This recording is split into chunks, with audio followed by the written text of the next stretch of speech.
ভিডিওটো আৰম্ভ কৰাৰ আগতে মই আপোনালোকক এটা সৰু কাহিনী ক'ম। আপোনালোকে আকবৰ আৰু বীৰবলৰ কথা নিশ্চয়কৈ জানে।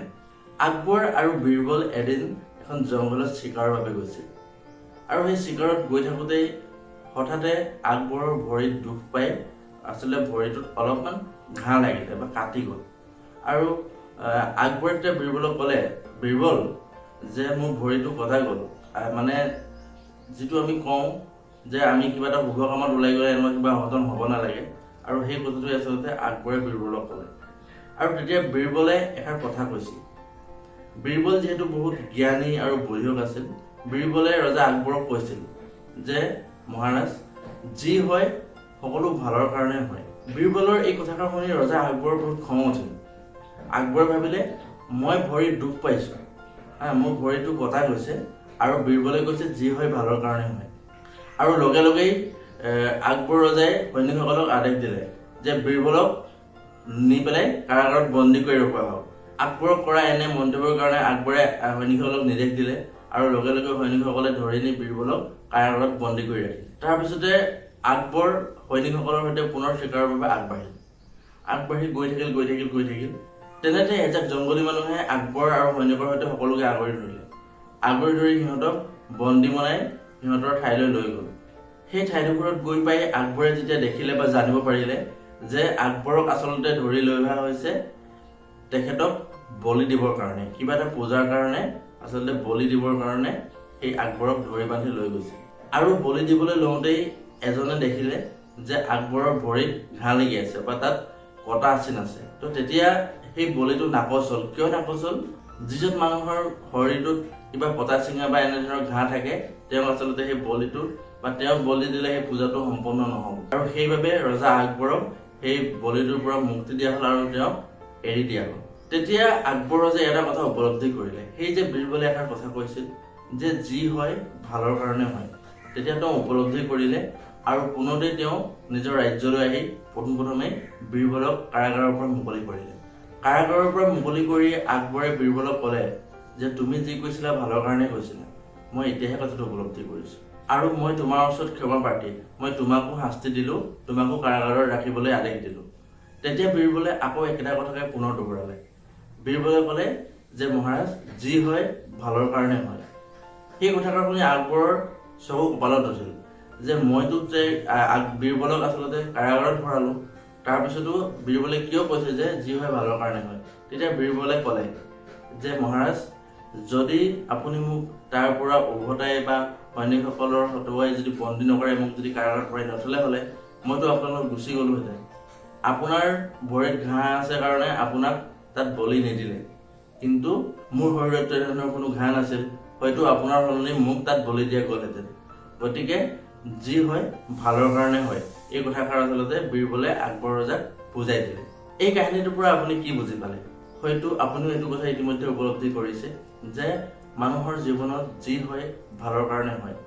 আমি কথাবিলাক সূক্ষ্মভাৱে চিন্তা নকৰি অলপ বহলভাৱে যদি চিন্তা কৰোঁ, আমি যদি অলপ চালি জাৰি কথাবিলাক চাওঁ, আপুনি জীৱনটো যদি অকণমান পিছলৈ কেতিয়াবা ঘূৰি চায়, তেতিয়া বুজিব পাৰিব যে আপোনাৰ জীৱনত যি হৈছে প্ৰত্যেকটো কাম ভালৰ কাৰণে হৈছে। এই ভিডিঅ'টো কোনো মটিভেশ্যনেল ভিডিঅ' নহয়। মই আপোনালোকক কাহিনীটো এইটো কাৰণেই শুনালোঁ, কাৰণ এই কাহিনীটোৰ জৰিয়তে এই যিটো কথা আমি শিকিব পাৰিলোঁ, এই কথাষাৰ আমাৰ জীৱনৰ বিভিন্ন ঘটনা পৰিঘটনাৰ লগত জড়িত হৈ থাকে। আমি মাথো উপলব্ধি নকৰোঁ বা আমি অনুভৱ নকৰোঁ। মোৰ নিজৰ এক্সপিৰিয়েঞ্চৰ ফালৰ পৰা বা মোৰ বয়সো বেছি নহয়, মই এই আজি জন্মৰ পৰা আজিলৈকে যিমানখিনি কথা শিকিব পাৰিছোঁ, সেই তাৰ এক্সপিৰিয়েঞ্চৰ ফালৰ পৰা মই আপোনালোকক কিবা এটা ক'বলৈ চেষ্টা কৰিম যে এই যে মই ক'লোঁ যি হয় মানুহৰ ভালৰ কাৰণে হয়, আমি কেতিয়াও কিবা এটা বেয়া হৈছে বুলি আমি নিৰাশ হ'ব নালাগে। আমি কেতিয়াও নিজকে ভয় খাব নালাগে, মোৰ লগত কিবা এটা বেয়া হৈ গ'ল, মই লাইফটো আৰু কেনেকৈ আগুৱাম। আজিকালি প্ৰায় ক্ষেত্ৰত দেখা যায় বহু ল'ৰা ছোৱালীয়ে সৰু সৰু কিছুমান ঘটনা বা সৰু সৰু কিছুমান ইনচিডেণ্টক লৈ ডিপ্ৰেশ্যনত গুচি যায়, বা বহু ল'ৰাই বহুত বেলেগ ধৰণে চিন্তাত পৰি যায় যে মোৰ লাইফটো কি হ'ব। কোনোবা ল'ৰা এটাই এটা পৰীক্ষা ফেইল কৰিলেই আত্মহত্যাৰ দৰে কিছুমান জঘন্য কাম কৰিবলৈ বা এনেকুৱা কাম কৰিবলৈ এবাৰো ভাবি নাযায়। তেনেধৰণৰ বহু উদাহৰণ আছে, আৰু যাৰ কাৰণে মই এই ভিডিঅ'টো আজি প্ৰস্তুত কৰিছোঁ। এই যে কাহিনীটো ক'লোঁ, এইটো জাষ্ট এটা সাধু বুলি ক'ব পাৰি, কিন্তু এই যে ক'লো মই যি হয় ভালৰ কাৰণে হয়, এই কথাষাৰ কিন্তু মই কোৱা কথা নহয়। এই কথাষাৰৰ উল্লেখ শ্ৰীকৃষ্ণৰ গীতাতো আছে। শ্ৰীকৃষ্ণই কৈছিল, whatever happen in the past it's happen for good, whatever is happening it's happening for good, whatever shall happen in the future it's shall happen for good only. তো এই কথাষাৰৰ পৰা আমি এটা কথা আমি বুজিব পাৰোঁ যে মানুহৰ জীৱনত সৰু ডাঙৰ ভাল বেয়া যিমানবোৰ ঘটনা বা পৰিঘটনা মানুহৰ লগত ঘটে, প্ৰত্যেকটো বস্তুৰে এটা পজিটিভ ছাইড থাকে আৰু সেই পজিটিভ বস্তুটো আমি বিচাৰি উলিয়াব লাগিব। আমি জীৱনত আগুৱাই যাবৰ কাৰণে বা নিজৰ লাইফটো ছাকচেছ কৰিবৰ কাৰণে আমি এই প্ৰত্যেকটো বস্তুতে আমি পজিটিভ ছাইডটো বিচাৰি উলিয়াব পৰাটো আচল বস্তু। নেগেটিভ পজিটিভ আমাৰ জীৱনত থাকিবই। আমাৰ জীৱনটো উঠা নমাৰ ভিতৰতে চলে। কেতিয়াবা যদি আমাৰ বহুত ভাল হয়, কেতিয়াবা বহুত বেছি বেয়া হয়, কেতিয়াবা যদি আমি বহুত বেছি হেপী হওঁ, কেতিয়াবা বহুত বেছি আমাৰ দুখী হওঁ আমি। তো তাৰ মাজতো আমি নিজৰ লাইফটো কেনেকৈ আগুৱাই যাব লাগিব। প্ৰথম কথা, এই যে শ্ৰীকৃষ্ণৰ গীতা, যিখন আপোনালোকে হয়তো কোনোবাই পঢ়িছে বা বহুতে কিছুমানে পঢ়া নাই, একবাৰ পঢ়িব। কিয় পঢ়িব মই আপোনালোকক অনুৰোধ জনাইছোঁ, কোনো ধৰ্মপুথি হিচাপে নহয়।